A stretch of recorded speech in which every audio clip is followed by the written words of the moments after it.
kasih setia Tuhan tidak pernah berubah. Dia Allah yang sempurna, Dia Allah yang bersama-sama dengan kita, dan janjinya itu ya dan amin.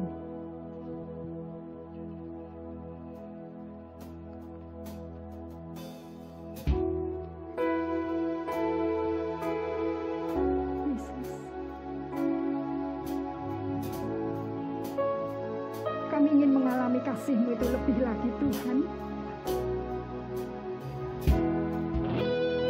Kami ingin Tuhan mengalami kebaikan-Mu selama-lamanya, Tuhan. Kami rindu Tuhan. Mari kita katakan bersama. Ku sadari setiap saat Kau ada di sisiku.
Engkau hadir di mana kami sedang menyembah Engkau Tuhan. Kami membuka hati kami buat Kau bekerja.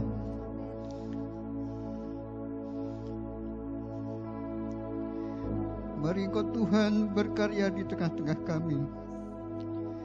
Kami merindukan kehadiran-Mu lebih dari segalanya. Biar Kau lawat kami, Kau sentuh hati kami. Kau ampuni setiap kekurangan, setiap dosa dalam hidup kami. Dan biar Kau dengan kasih-Mu yang besar dan sempurna memulihkan keadaan kami, ya Tuhan. Kami memohon supaya Engkau Tuhan menguasai setiap kehidupan anak-anak-Mu. Engkau dengan kasih-Mu Tuhan memastikan setiap kami, memastikan setiap anak-anak-Mu bahwa kami semuanya aman dan baik-baik saja. Bahwa kami semuanya mendapat jaminan yang kekal daripada-Mu, ya Tuhan. Bahwa kami semuanya dalam pemeliharaan, dalam anugerah Tuhan yang sempurna, dalam kasih yang sempurna daripada-Mu. Kami memohon pada pagi hari ini, biarlah Tuhan Kau dengan kuasa-Mu, Kau hadir di ruangan di mana umat-Mu sedang menyembah. Di tempat ini dimanapun umat-Mu sedang memuji Engkau, menyembah Engkau, beribadah kepada-Mu, ya Tuhan. Biar Kau Tuhan menjamah kami. Biar Tuhan Kau menyatakan kehendak-Mu, memberikan kepada kami kekuatan, kemampuan ilahi, agar kami boleh menjalani hari-hari kami untuk tetap memuliakan nama-Mu, untuk siap menyambut kedatangan-Mu, ya Tuhan. Mari Tuhan berkati umat-Mu, berkati ibadah kami, biar ibadah kami ini boleh berkenan di hadapan-Mu, ya Tuhan. Terima kasih Tuhan. Di dalam nama Yesus kami berdoa. Amin. Amin. Silakan duduk. Kami semua bersuka cita untuk kehadiran saudara dalam ibadah secara online pada hari ini. Kami semua berdoa dan berharap supaya Tuhan menjumpai saudara semuanya. Kita percaya hari-hari ini tidak ada sesuatu yang lebih kita butuhkan daripada kehadiran Tuhan. Tidak ada sesuatu pun yang bisa menjamin kita, tidak ada sesuatu pun yang dapat melindungi kita, dan tidak ada sesuatu pun yang dapat membawa kita dalam kepastian yang kekal, kecuali Tuhan. Sebab itu saudara-saudara sekalian, mari kita harapkan di hari-hari ke depan ini, kita semakin lagi mengalami Tuhan. Tuhan memang tidak pernah meninggalkan dan tidak pernah membiarkan kita. Tetapi kita rindu hari-hari ke depan ini, Tuhan lebih lagi menyatakan kebaikan, kemuliaan, kuasa-Nya dalam setiap kehidupan Bapak Ibu Saudara sekalian. Bapak Ibu Saudara sekalian, mari kita akan memulai hari ini dengan menyiapkan hati kita untuk siap mengalami segala sesuatu yang baik yang Tuhan sediakan dalam hidup kita. Yaitu menyiapkan hati kita supaya kita mempunyai hati yang berkenan kepada Tuhan. Untuk itu saudara-saudara sekalian, kita akan membaca firman Allah dalam Kisah Para Rasul pasal yang ke-13 ayat yang ke-22 dan ayat 36. Ada banyak ayat yang akan kita baca pada hari ini, tapi saya harap saudara bisa mengikuti, mencatatnya dan mempelajarinya setelah ibadah pada hari ini. Kisah Rasul pasal 13 ayat 22. Setelah Saul disingkirkan, Allah mengangkat Daud menjadi raja mereka. Tentang Daud, Allah telah menyatakan, Aku telah mendapat Daud bin Isai, seorang yang berkenan di hatiku dan yang melakukan segala kehendakku. Kita sambung pada ayat 36, saudaraku, satu kalimat yang menarik pada Kisah Rasul pasal 13 ayat 36. Berbunyi demikian. Sebab Daud melakukan kehendak Allah pada zamannya. Sebab Daud melakukan kehendak Allah pada zamannya. Saudara-saudara, dari dua ayat yang singkat tadi kita mendapati tentang Daud dua hal yang penting. Yang pertama adalah Daud adalah seorang yang memiliki hati yang berkenan kepada Tuhan. Dan yang kedua adalah Daud adalah seorang yang melakukan kehendak Allah, segala kehendak Allah pada zamannya. Saudara-saudara, saya kira dua hal ini pun yang paling kita butuhkan pada hari-hari ini, di mana segala sesuatu tidak menentu, di mana segala sesuatu tidak dapat kita andalkan, maka kita perlu tetap mengandalkan Tuhan. Dan dua hal inilah saudara-saudaraku yang memungkinkan kita tetap menikmati segala kebaikan Tuhan, sukacita, sejahtera, segala berkat Allah di tengah-tengah situasi yang sulit di dalam hidup kita. Saudara-saudara yang saya kasih, coba kita lihat tentang seorang Daud. Saudara-saudara, sebagian kita tentu tahu siapakah Daud. Daud adalah seorang gembala, remaja gembala biasa, yang kemudian diangkat oleh Tuhan menjadi Raja Israel. Bukan hanya menjadi raja, tetapi dia adalah raja yang membawa Israel dalam kejayaan. Dialah seorang raja yang bisa menyatukan Israel dan kemudian menundukkan, menaklukkan Yerusalem dan kemudian memindahkan ibu kota kerajaan Israel ke Yerusalem, dan kerajaannya begitu kokoh, begitu kuat, disegani oleh musuh-musuhnya. Saudara-saudaraku, dan bukan hanya seorang raja yang berhasil. Kalau Anda membaca Alkitab, saudara akan ketahui bahwa tentang Daud itu ditulis kurang lebih 60 pasal. 60 pasal Alkitab bercerita tentang Daud. Sedangkan tentang Abraham, tentang Musa, kurang lebih 10-14 pasal saja. Saudara bisa melihat begitu banyak ulasan yang diberikan oleh firman Allah, oleh Alkitab tentang pribadi Daud. Saudara, Daud bukan orang yang sempurna. Bahkan Daud melakukan berbagai macam dosa yang mengerikan. Namun dalam semuanya itu dia punya sikap hati yang perlu kita teladani, yaitu hati yang berkenan kepada Tuhan. Dia bukan manusia sempurna, jauh dibandingkan dengan Tuhan kita Yesus Kristus. Tetapi saudara-saudara yang saya kasih, kalau Anda membaca di dalam 2 Tawarikh, 2 Raja-Raja, saudara akan melihat bahwa kehidupan rohani Daud itu menjadi acuan bagi raja-raja Yehuda dan raja-raja Israel. Kalau Anda membaca di sana, Hizkia hidup seperti Daud, Yosia hidup seperti Daud, dan raja ini dan raja itu tidak sepenuh hati mengikut Tuhan seperti Daud. Jadi kita melihat kehidupan rohani daripada Daud itu sendiri seperti menjadi acuan bagi kehidupan atau kehidupan raja-raja di Yehuda. Jadi kita bisa melihat meskipun Daud itu bukan orang yang sempurna, saudara-saudara, tapi dia memiliki hati yang berkenan kepada Tuhan. Saudara-saudari, ketika Samuel diminta Tuhan untuk mengurapi raja yang baru, dia datang ke rumah Isai dan dipanggil semua anak-anak Isai untuk diurapi. Dan tidak ada seorang pun yang Tuhan perintahkan Samuel untuk mengurapi. Hampir saja dia mengurapi kakak Daud, tapi Tuhan menegur dia. Bukan yang dilihat mata, tetapi apa yang diperkenan oleh Tuhan, tetapi apa yang ada di dalam hati manusia. Sampai akhirnya Samuel bertanya kepada Israel, inikah semua anakmu? Oh, masih ada satu yang paling bungsu, sedang mengembalakan kambing domba. Panggil. Ketika dipanggil dan datang si remaja Daud ini, mukanya kemerah-merahan, dan Samuel diperintahkan untuk mengurapi Daud. Karena apa? Karena hatinya. Sebelum dia jadi pahlawan, sebelum dia jadi raja, sebelum dia terkenal, hatinya itu sudah dikenan oleh Tuhan. Dan sebab itulah dia diurapi oleh Tuhan, dipilih oleh Tuhan menjadi raja. Bapak Ibu Saudara sekalian, inilah yang perlu kita minta dari Tuhan. Tuhan anugerahkan kepada kami hati yang berkenan kepadamu. Anugerahkan kepada kami hati yang berkenan kepadamu. Mungkin Anda masih kecil, masih remaja, masih pemuda, atau sudah lanjut usia. Selalu mintalah kepada Tuhan hati yang berkenan kepada Tuhan. Bapak Ibu Saudara sekalian, apa sih yang bisa kita pelajari sehingga Tuhan menyebut dia mempunyai hati yang berkenan kepada dia? Ada begitu banyak kelebihan pelajaran-pelajaran yang menarik yang dimiliki di dalam pribadi Daud.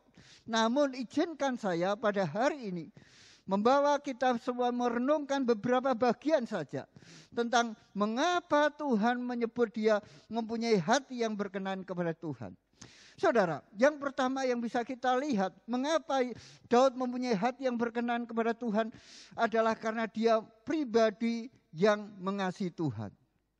Pribadi yang mengasihi Tuhan.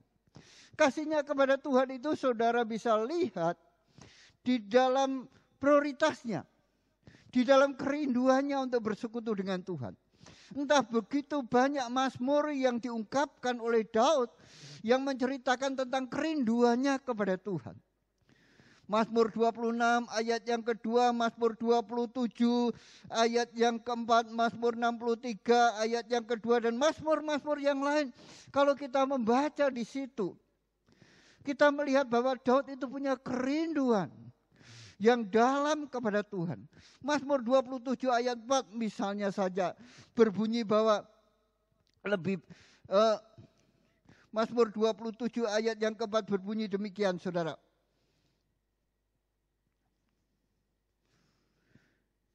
Satu hal telah kuminta kepada Tuhan, itulah yang kuingini. Diam di rumah Tuhan seumur hidupku, menyaksikan kemurahan Tuhan dan menikmati baiknya. Satu hal telah kuminta kepada Tuhan, itulah yang kuingini. Apa yang diinginkan oleh Daud? Apakah yang dirindukan oleh Daud? Diam di rumah Tuhan seumur hidupnya.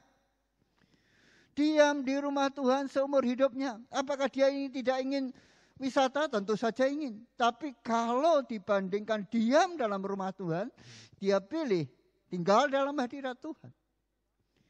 Apakah dia tidak ingin menikmati ini, menikmati itu? Tentu saja ingin. Tetapi dibandingkan dengan tinggal dalam hadirat Tuhan, dia memilih tinggal di dalam hadirat Tuhan. Saudara, itu menunjukkan kerinduan yang dalam dari pribadi Daud tentang Tuhan. Saudara, inilah yang seringkali sudah jarang dalam kehidupan kerohanian kita sebagai umat Tuhan. Kita punya banyak keinginan dan kita punya kerinduan. Dan tentu saja itu sah-sah saja.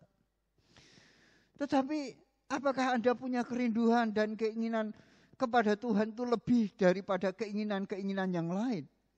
Itu yang jadi masalah. Seringkali kita mengorbankan Tuhan sebagai pilihan yang terakhir dari begitu banyak pilihan yang kita inginkan. Dan inilah saudara-saudaraku yang kurang di dalam hidup kita. Kita sudah terlalu banyak terpesona dengan semua kenikmatan, semua kemegahan, semua pujian dari dunia. Sehingga kita tidak lagi merindukan Tuhan. Padahal, saudara, kalau kita telusuri sungguh-sungguh, segala yang ada di dunia ini tidak akan membuat kita mengalami kepuasan dan makna hidup yang sesungguhnya. Kepada Tuhanlah saudara akan dipuaskan. Saudara tidak akan dipuaskan dengan keluarga, meskipun keluarga yang baik adalah sesuatu yang membahagiakan. Suami yang baik, istri yang baik pasti tidak akan bisa memuaskan Anda 100%. Orang tua saudara tidak akan bisa memuaskan Anda 100%. Tidak bisa. Kepuasan yang sejati, kebahagiaan yang sejati hanya kita temukan dalam relasi yang akrab dengan Tuhan. Tidak bisa. Kita memang harus menjadi suami yang baik, menjadi orang tua yang baik, menjadi anak yang baik, menjadi teman yang baik, menjadi istri yang baik. Namun kita ini sudah jatuh dalam dosa. Kita tidak bisa sepenuhnya membuat orang lain bahagia. Kita punya cacat, kita punya celah, kita punya kelemahan. Kita punya kebiasaan buruk yang akan mengganggu orang lain. Dan kepuasan yang sejati hanya bisa kita temukan dalam relasi yang erat dengan Tuhan. Sebab itu kerinduan kepada Tuhan inilah yang seharusnya menjadi yang utama dalam hidup kita. Inilah yang seharusnya menjadi prioritas utama dalam hidup kita. Dan kerinduan kepada Tuhan ini tidak dapat dipaksakan kecuali kita punya hati yang mengasihi Dia. Kalau kita mengasihi Dia, kita pasti rindu Dia. Kalau kita tidak mengasihi Dia, tentu kita tidak rindu Dia. Simpel saja. Kalau Anda mengasihi Tuhan, Anda pasti rindu. Kalau saya tidak mengasihi Tuhan, ya Saya tidak rindu. Kadar kerinduan saya kepada Tuhan sebanding dengan kadar kasih saya kepada Tuhan. Semakin saya rindu kepada Tuhan, semakin besar kasih saya kepada Tuhan. Semakin nyata besarnya kasih Tuhan yang saya alami. Saya tunjukkan dengan kasih saya kepada Tuhan. Dan itu ditunjukkan juga dengan kerinduan kita kepada Tuhan. Kasihnya kepada Tuhan bagi Daud adalah ditunjukkan juga dengan ketaatannya dalam melakukan kehendak Tuhan. Tadi di dalam Kisah Rasul pasal 13 ayat 22, Daud melakukan segala kehendak Allah. Ayat 36, Daud melakukan kehendak Allah pada zamannya. Dia ngerti apa kehendak Allah pada zaman itu. Dan dia lakukan. Saudara, ini yang perlu kita tahu. Kita harus tahu apakah kehendak Allah pada situasi yang kita hadapi hari ini. Di masa pandemi ini. Di dalam usaha kita, dalam keluarga kita, dalam pelayanan kita. Apakah kehendak Allah yang harus kita lakukan pada situasi semacam ini. Kita tidak bisa, saya dulu 10 tahun yang lalu begini berhasil. Saya mau copy supaya hari ini berhasil. Belum tentu berhasil. Saudara harus ngerti kehendak Allah pada zaman yang sementara kita hidup sekarang ini. Dan Daud ngerti apa yang menjadi kehendak Allah pada zamannya. Dan dia melakukan itu. Sebab itulah dia berhasil. Saudara, kasih kita kepada Tuhan akan menolong kita. Keakraban kita kepada Tuhan akan menolong kita untuk mengerti kehendak Allah. Dan memberikan kepada kita kemampuan untuk melakukan kehendak Allah. Yohanes 14:15 menyatakan kepada barang siapa mengasihi dia, dia akan melakukan kehendaknya. Sebagaimana kerinduan kita itu ditentukan oleh besarnya kasih kita kepada Tuhan. Ketaatan kita kepada Tuhan pun ditentukan oleh besarnya kasih kita kepada Tuhan. Semakin kita mengasihi Tuhan, maka semakin kita akan mentaati Tuhan. Kalau kita tidak taat kepada Tuhan, itu adalah bukti nyata tentang kurangnya kasih saya kepada Tuhan. Tetapi ada orang yang taat kepada Tuhan, begitu saklek, tetapi kurang kasih, ada juga. Orang-orang Farisi adalah mentaati hukum-hukum Tuhan. Tapi tidak ada kasih, legalitas saja. Dia lakukan itu sebagai pertunjukan, sebagai perform, sebagai tindakan tanpa hati. Yang dikehendaki Tuhan adalah hati yang ditunjukkan di dalam tindakan. Kerinduan, kasih yang dinyatakan di dalam tindakan. Saudara-saudaraku, Daud adalah pribadi yang mengasihi Tuhan. Dia berjalan seirama dengan kehendak Tuhan. Saudara, mintalah kepada Tuhan. Belajarlah firman Allah. Supaya saudara dan saya dianugerahkan hati yang mengasihi Tuhan. Bukankah Yesus berkata, kasihlah Tuhan Allahmu dengan segenap hatimu, dengan segenap akal budimu, dengan segenap kekuatanmu. Kasihlah Tuhan dengan segenap hatimu, segenap akal budimu, segenap kekuatanmu. Kasihlah Tuhan. Kalau kita mengasihi Tuhan, kasih kita tidak sempurna. Tapi kalau kita mau mengasihi Tuhan, saudara, kita akan mempunyai hati yang berkenan kepada Tuhan. Kita enggak sempurna. Tapi dengan mengasihi Tuhan, hati kita didorong untuk berkenan kepada Tuhan. Yang kedua, saudara-saudara, Daud adalah pribadi yang menghargai Roh Kudus. Meskipun Daud hidup dalam perjanjian lama, di mana Roh Kudus itu belum dicurahkan secara nyata.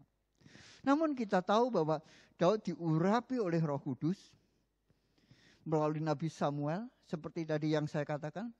Dia diurapi. 1 Samuel pasal 16 ayat 12-13. Dia dipilih dan diurapi oleh Samuel menjadi raja. Dan bukan hanya itu saja. Dia membangun kedekatannya dengan Tuhan itu. Dalam pujian, dalam penyembahan. Ketika dia mengembalakan kambing domba.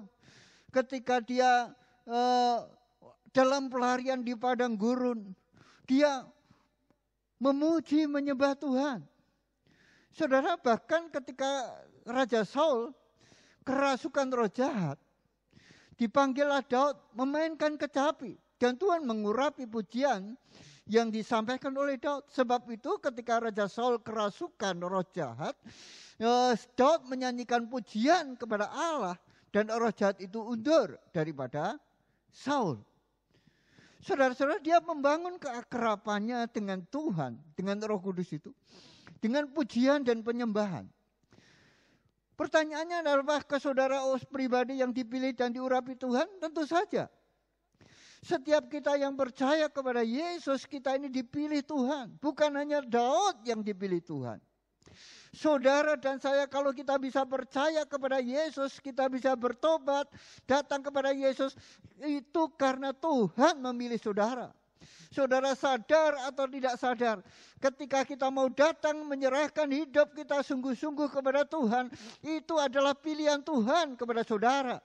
Anda dan saya orang percaya kepada Tuhan adalah umat yang dipilih Tuhan. Bukan hanya dipilih Tuhan, saudara pun diurapi oleh Tuhan. Di dalam diri kita ada Roh Kudus. Roh Kudus membimbing kita. Roh Kudus diam dalam hidup kita. Roh Kudus mau memimpin kita. 1 Yohanes pasal 2 ayat 20 sampai dan 27 mengatakan bahwa kepada kita diberi pengurapan. Bukannya Daud yang diurapi. Saudara pun diurapi oleh Tuhan. Bukan hanya Daud di mana Roh Kudus tinggal memimpin hidupnya. Saudara pun demikian. Masalahnya adalah, apakah kita membuka hati kita seluas-luasnya, membangun keakraban kita dengan Roh Kudus seperti Daud, memberikan pujian, penyembahan kepada Dia atau tidak? Apakah kita mengabaikan Roh Kudus ketika Dia menegur kita? Apakah kita dengar-dengaran dengan Roh Kudus?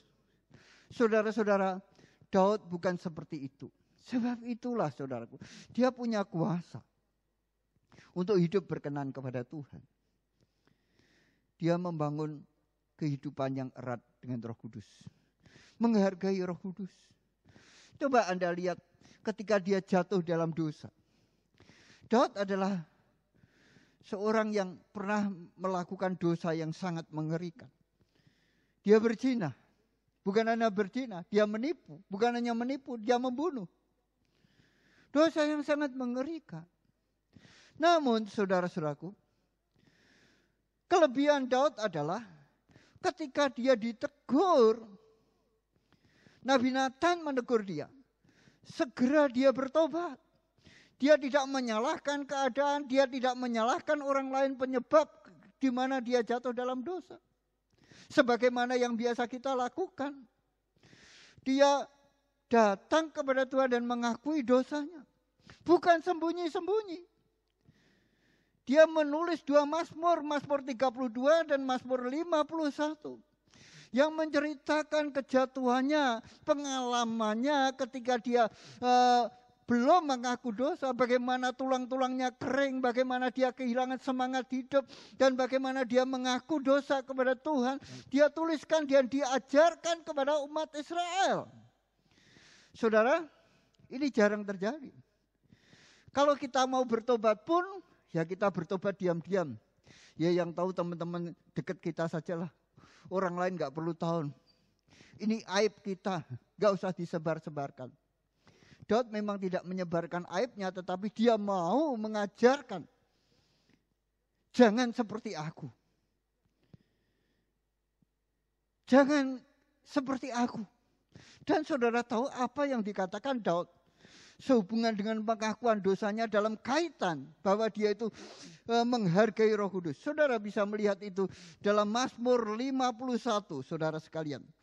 Mazmur pasal yang ke-51. Ayat yang ke-13 berbunyi demikian. Janganlah membuang aku dari hadapanmu, dan janganlah mengambil rohmu yang kudus daripadaku. Coba Anda katakan, Anda lihat apa yang diminta oleh Daud ketika dia mengaku dosanya. Janganlah membuang aku dari hadapanmu. Dan yang kedua adalah janganlah mengambil rohmu yang kudus daripadaku. Dalam perjanjian lama, Roh Kudus bisa datang dan bisa pergi. Berbeda dengan kita yang hidup dalam perjanjian baru ini, di mana Roh Kudus tinggal dalam hati kita. Namun apakah kita mendukakan atau menyukakan Roh Kudus, itu masalah kita. Daud tahu. Dia sudah berdosa. Dan permohonannya adalah, janganlah membuang aku dari hadapanmu. Bagi Daud, tinggal dalam hadirat Tuhan itu sangat berharga. Yang kedua, dikatakan di dalam ayat 13 itu, janganlah mengambil rohmu yang kudus daripadamu. Jangan sampai Roh Kudus itu undur dari hidupku. Saudara, dia tidak takut kehilangan kedudukan. Dia tidak takut kehilangan tahta. Dia tidak takut kehilangan segala sesuatu. Tapi dia takut kehilangan Roh Kudus. Dia takut kehilangan Roh Kudus, saudaraku. Saudara, dari kalimat ini kita harus bisa menangkap bagaimana penghargaan Daud itu terhadap Roh Kudus, terhadap Roh Tuhan. Dia sungguh sangat menghargai. Sehingga ketika dia mengaku bahwa dia sudah berdosa dan ada kemungkinan Roh Kudus itu undur dari hidupnya. Sebab itu dia berdoa minta kepada Tuhan, janganlah undur daripadaku. Roh Kudus janganlah undur. Jangan mengambil rohmu yang kudus daripadaku. Janganlah mengambil rohmu yang kudus daripadaku. Itu yang diinginkan. Saudara-saudara, bagi kita hidup dalam perjanjian baru ini, Roh Kudus memang bukan datang dan pergi. Tapi saudara bisa mendukakan Roh Kudus atau menyenangkan Roh Kudus. Kalau kita hidup dalam dosa, ya kita mendukakan Roh Kudus. Kalau kita hidup dalam ketaatan kepada firman-Nya, ya kita menyenangkan Roh Kudus. Saudaraku, kalau kita hidup mendukakan Roh Kudus, sulit untuk kita bisa mengalami sukacita, damai sejahtera. Sulit untuk kita mengerti kehendak Tuhan. Sulit untuk kita memahami hikmat Tuhan. Sulit untuk kita menundukkan diri kita kepada Dia. Saudara-saudara yang saya kasih, yang pertama adalah Daud mengasihi Tuhan. Yang kedua adalah Daud menghargai Roh Kudus. Dia dipilih dan diurapi Roh Kudus. Saudara pun dipilih dan diurapi Roh Kudus. Daud jatuh dalam dosa, saudara dan saya pun jatuh dalam dosa. Masalahnya adalah apakah Anda menghargai Roh Kudus seperti Daud, sehingga Daud berdoa, jangan engkau mengambil rohmu yang kudus dari hidupku. Apakah kita sedih ketika hidup kita ini mendukakan Roh Kudus sehingga kita mau bertobat sungguh-sungguh seperti Daud. Sehingga saudara dan saya mau bertobat ketika Roh Kudus menegur sesuatu yang salah dari hidup kita semuanya. Yang ketiga, Bapak Ibu Saudara sekalian, penghargaan Daud terhadap Roh Kudus kita bisa lihat bagaimana dia membangun keakrabannya dengan Roh Kudus untuk melalui pujian dan penyembahan. Bagaimana dia mentaati Roh Kudus ketika dia harus bertobat. Dan begitu dia rindu supaya Roh Kudus itu tidak diambil dari kehidupannya. Saudara, yang ketiga, tidak kalah pentingnya. Ada banyak hal, saudara, kita bisa belajar banyak tentang pribadi Daud. Tapi saya ingin mengajak saudara mengizinkan 3 hal penting pada zaman ini yang perlu. Yaitu kita harus mengasihi Tuhan. Kita harus menghargai Roh Kudus. Minta Roh Kudus setiap hari membimbing kita. Minta hidup kita ini menyenangkan Roh Kudus. Membangun relasi yang erat dengan Roh Kudus. Yang ketiga adalah bergairah dengan Tuhan. Dia punya kegairahan yang luar biasa dengan Tuhan. Dia membenci apa yang Tuhan benci, dan dia senang apa yang Tuhan senangi. Ini 2 hal penting. Membenci apa yang Tuhan benci dan menyenangi apa yang Tuhan senangi. Inilah saudaraku, hal yang penting supaya Anda berkenan kepada Tuhan. Kalau Anda sebagai orang tua, kalau Anda melakukan apa yang menyenangkan Anda tentu suka, senang. Tapi kalau dia melakukan apa yang Anda benci, Anda tentu berduka sebagai orang tua. Bukankah seperti itu? Kalau anak Anda itu melakukan sesuatu yang Anda perintahkan, itu menyenangkan saudara. Tapi sebaliknya kalau Anda itu melakukan apa yang tidak Anda perintahkan, malah bertentangan dengan apa yang Anda perintahkan, itu mendukakan saudara. Bukankah seperti itu? Hal yang sama, saudaraku. Kalau kita membenci apa yang dibenci Tuhan, dan kita menyenangi apa yang disenangi Tuhan, Allah itu senang, berkenan. Apa yang dibenci Tuhan? Ya dosa. Tuhan tidak membenci orang berdosa, tapi Tuhan membenci dosa. Saudaraku, itu nampak nyata dari apa yang dilakukan Daud ketika dia melihat, mendengar Goliat mengolok-olok umat Israel. Ketika pada waktu itu bagaimana Daud mendengar olok-olokan intimidasi daripada Goliat kepada tentara Israel. Dan saudara bisa melihat di dalam 1 Samuel pasal 17 ayat 26 dan ayat 30, siapa mereka itu sampai berani mengolok-olok barisan tentara Allah yang hidup. Dia merasa terprovokasi, dalam tanda petik, panas hatinya mendengar orang-orang itu mengolok-olok Allah, mengolok-olok menista Tuhan. Ya merasa hatinya dalam tanda petik terprovokasi. Ingin rasanya dia membela Tuhan. Tidak mengizinkan orang itu mengolok-olok dia. Allah yang dia sembah. Dari situ saudara bisa tahu bahwa Daud adalah membenci apa yang Tuhan benci. Dan dia melakukan apa yang Tuhan senang. Dia senang melakukan apa yang Tuhan senang. Saudara, Anda bisa lihat itu. Ya, ketika dia sudah jadi raja. Ketika dia sudah jadi raja, saudaraku, apa yang dilakukan? Dia membawa tabut Tuhan ke kota Yerusalem. Tabut Tuhan yang selama ini terlantar, pada zaman Saul terlantar. Ketika dia naik tahta, ketika kerajaannya sudah mulai established, dia kembali mengingat tabut Tuhan. Tempat di mana perjanjian Allah, hadirat Allah ada. Dan dia berusaha membawa tabut itu ke Yerusalem. Pertama kali dia gagal, kedua kali dia membawa sebagaimana yang firman Allah tunjukkan kepada dia. Dia lakukan secara persis.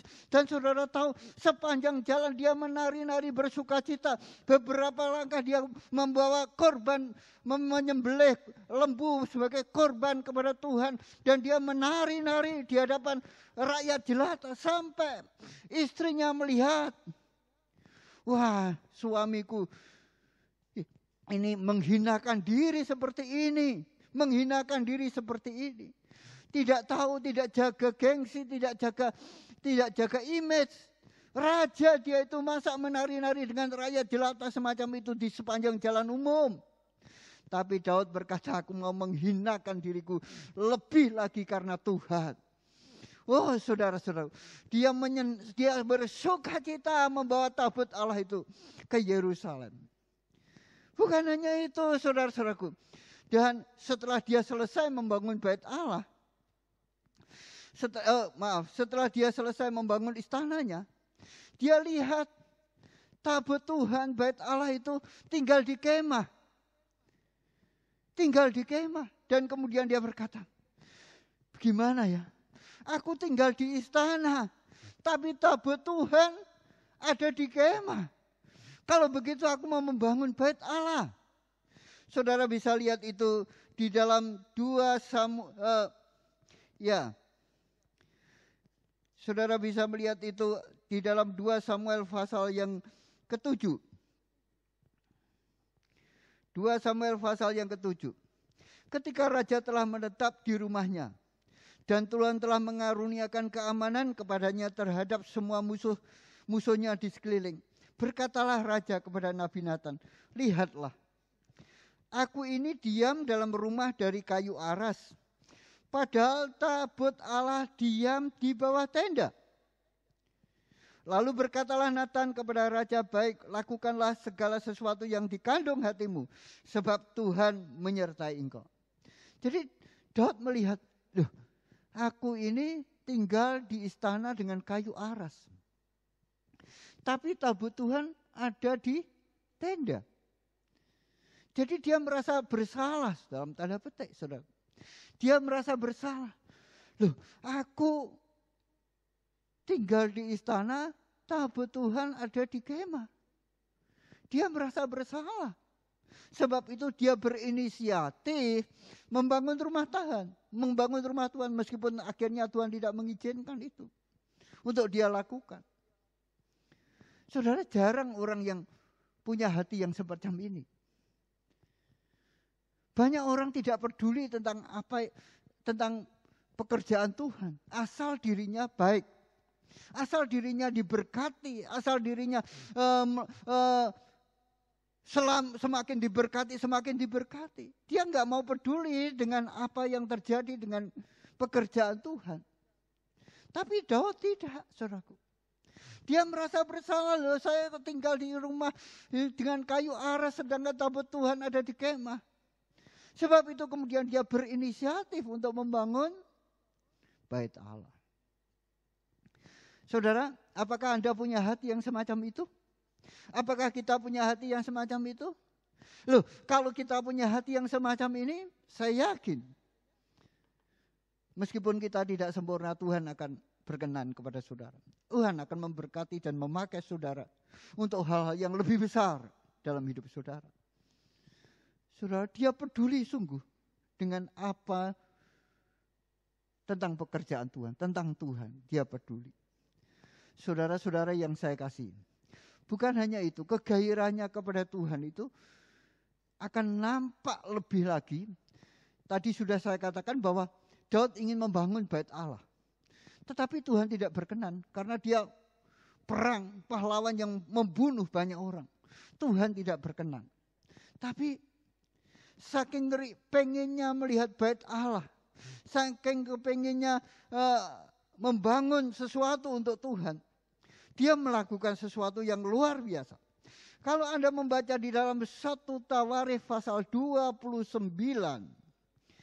ayat 1 sampai 5, saudara, di situ Daud mengumpulkan begitu banyak harta benda, barang-barang emas, barang-barang perak, tembaga, besi, kayu, permata untuk pembangunan bait Allah. Dia memang tidak diizinkan untuk membangun bait Allah, tapi kegairahnya kepada Tuhan itu tidak menghentikan. Dia kumpulkan barang-barang emas, barang-barang perak, semua yang dibutuhkan untuk pembangunan itu dia siapkan agar anaknya Salomo melakukannya.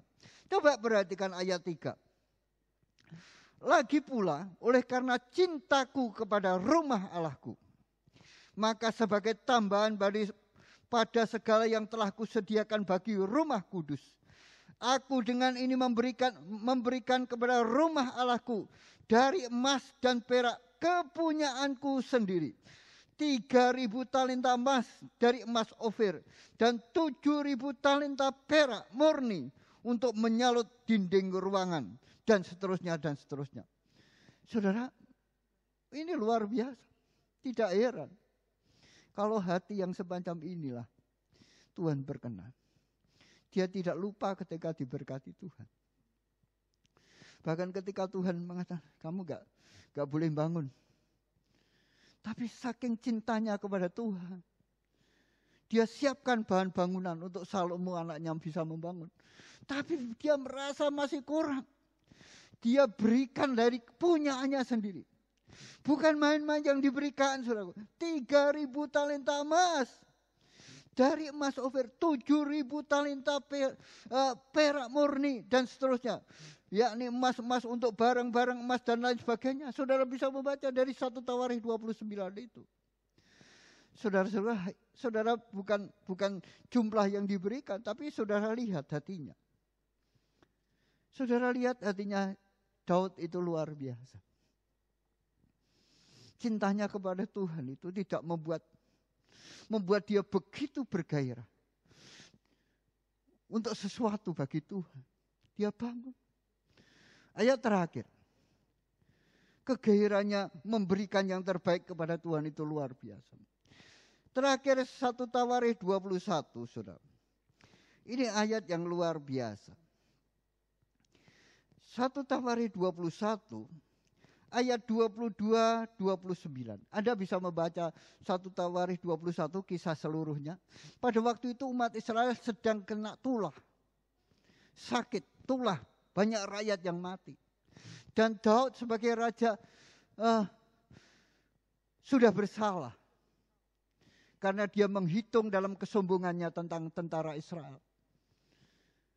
Dan rakyat kena tulah. Dan dia melihat malaikat Tuhan mengunus pedangnya di atas Yerusalem. Sampai ada seorang nabi yang dari Gad memberitahu kepada dia. Persembahkan sesuatu kepada Tuhan.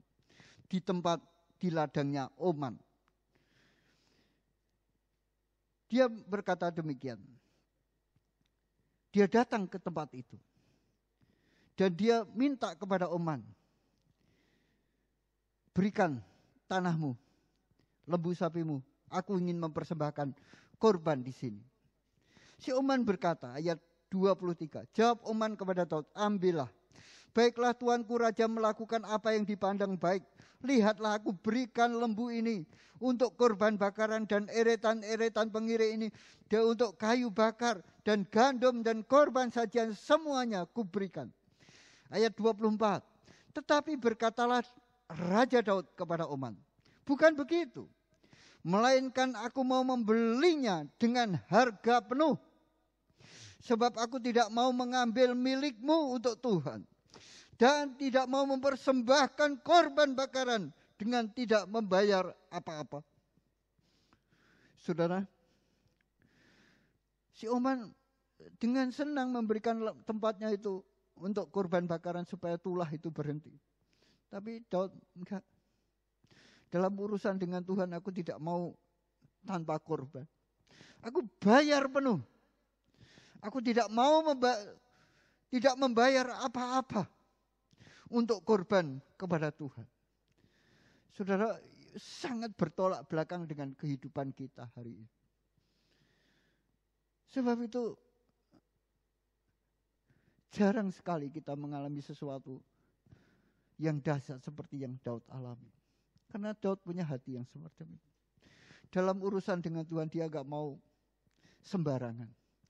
Dia gak mau yang gratis-gratis. Dia gak mau yang tidak berharga. Aku bayar.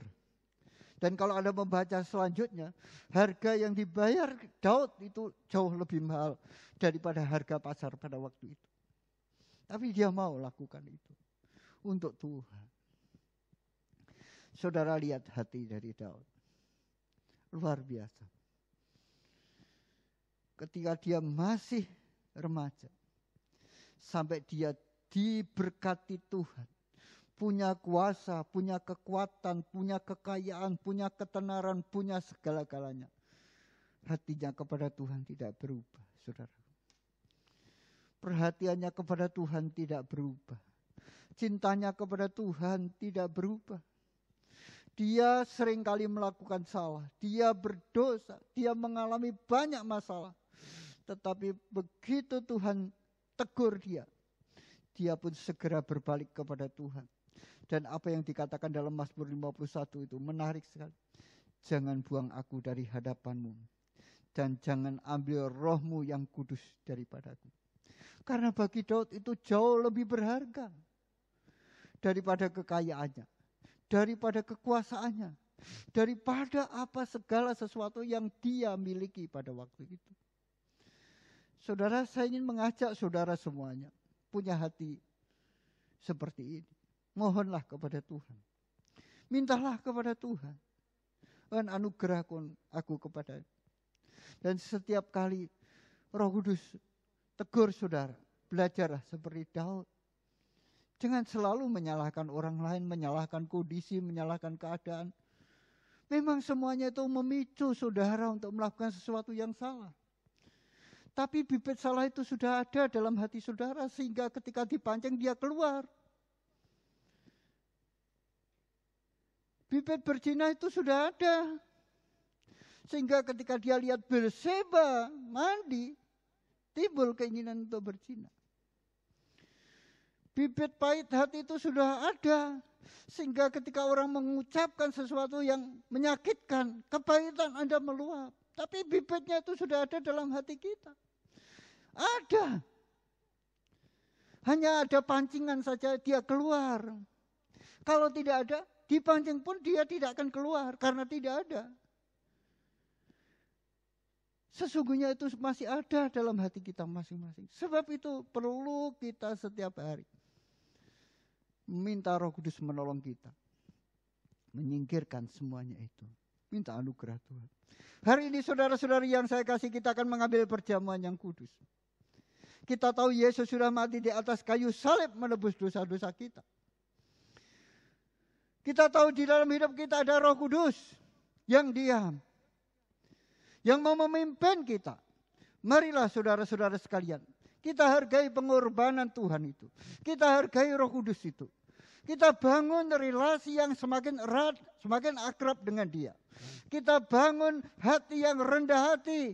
Minta supaya setiap hari anugerah yang baru, kekuatan yang baru, pimpinan yang baru dari Tuhan hadir dalam hidup saudara. Saudara, kita tidak bisa menjalani hari-hari kita ini. Kita tidak tahu apa yang akan terjadi. Tetapi kalau Anda membangun keakraban dengan Tuhan, kalau Anda berjalan dengan Roh Kudus, segala sesuatu tidak menentu. Tetapi Roh Kudus tetap sama.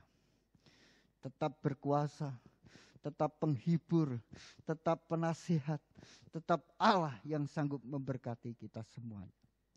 Amin. Mari kita siapkan hati dalam perjamuan yang kudus pada pagi hari ini. Tuhan Yesus, kami datang kepadamu pada pagi hari ini. Memohon anugerah daripada Engkau ya Tuhan. Agar setiap kami umat-Mu, Engkau anugerahkan hati yang berkenan kepada Tuhan. Engkau anugerahkan kepada kami ya Roh Kudus kemampuan untuk kami menjadi pelaku-pelaku kehendak-Mu. Engkau memberikan hikmat kepada kami sehingga kami mengerti apa yang Kau kehendaki pada zaman ini ya Tuhan. Di zaman yang serba sulit dan tidak menentu, kami sungguh membutuhkan tuntunan. Kami sungguh membutuhkan kehadiran. Kami sungguh membutuhkan hikmat. Kami sungguh membutuhkan kasih-Mu ya Tuhan. Agar kami tetap bisa menjadi terang, menjadi garam di dunia. Agar kami tetap bisa hidup memuliakan nama-Mu. Agar dalam hidup kami ini nyata kasih Allah turut bekerja. Nyata kuasa Allah yang ajaib menopang kehidupan kami. Ampuni setiap dosa dan pelanggaran kami ya Tuhan. Kuduskan kami. Layakkan kami untuk makan minum tubuh dan darah-Mu.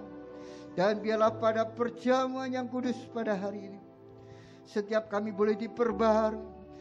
Kami mulai mengalami kekuatan yang baru.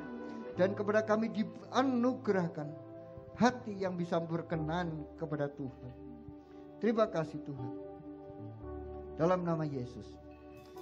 Ibu bapak, mari persiapkan roti dan air anggur.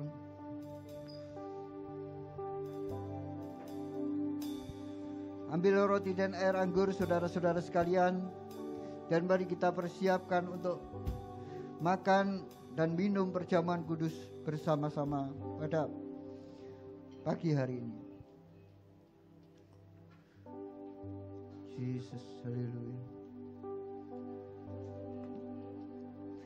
Mari kita bangkit berdiri bersama-sama. Dia sudah melakukan karya yang besar di atas kayu salib untuk Anda dan saya. Dia sudah mati membayar dosa dalam hidup kita semuanya. Sebab itulah saudara-saudara sekalian, mari kita hargai anugerahnya yang besar ini. Dan mari kita bawa hati kita, persembahkan kepada Dia, supaya rohnya yang kudus itu memenuhi kita, mengurapi kita, memimpin kita semuanya.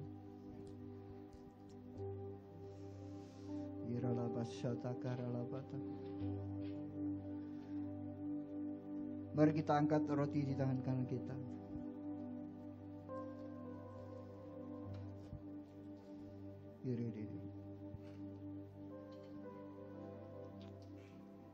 Sebab apa yang telah kuteruskan kepadamu telah kuterima dari Tuhan, yaitu bahwa Tuhan Yesus pada malam waktu Ia diserahkan mengambil roti, dan sesudah itu Ia mengucap syukur atasnya. ia memecah-mecahkannya dan berkata, inilah tubuhku yang diserahkan bagi kamu. Perbuatlah ini menjadi peringatan akan aku. Tuhan, kami bersyukur untuk pengorbanan-Mu di atas kayu salib. Untuk tubuh-Mu yang menderita, disalibkan untuk menebus dosa kami. Sebab itu pada hari ini ya Tuhan, anugerahkan kepada kami hati seperti hati-Mu, yang mau tunduk kepada kehendak Bapa, yang mau setia kepada kehendak Bapa, yang mau rela membayar harganya, agar melalui kehidupan kami semuanya, karya-Mu yang besar semakin nyata, kemuliaan-Mu semakin dinyatakan, semakin orang melihat buah-buah dari karya-Mu yang ajaib dalam hidup kami. Di dalam nama Yesus, mari kita makan bersama-sama.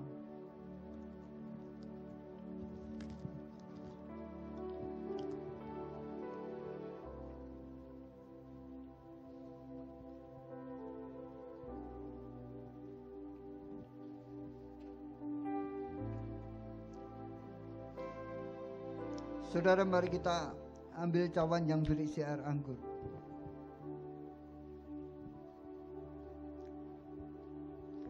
Demikian juga ia mengambil cawan sesudah makan, lalu berkata, cawan ini adalah perjanjian baru yang dimeteraikan oleh darahku. Perbuatlah ini setiap kali kamu meminumnya, menjadi peringatan akan aku.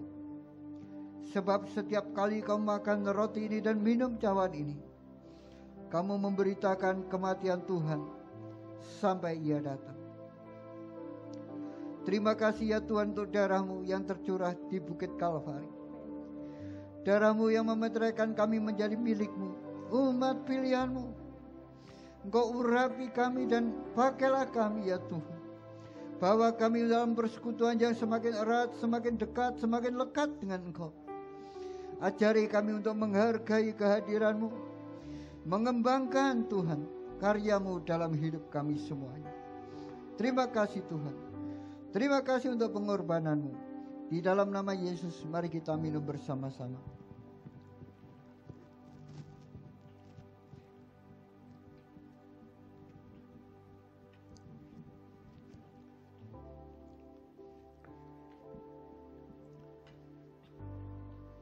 Yang terindah hati yang mulia,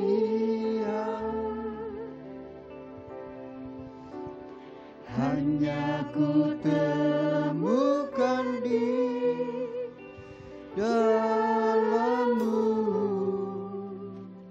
Yesusku. Mari kita puji Dia. Pujian dari hatiku, selalu di Setiap waktuku, tiada pernah berubah kasih-Mu. karya terbesar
Mohon supaya Roh-Mu menolong kami, supaya kepada kami dianugerahkan hati yang mengasihi-Mu, yang mengagumi Engkau dalam setiap langkah hidup kami.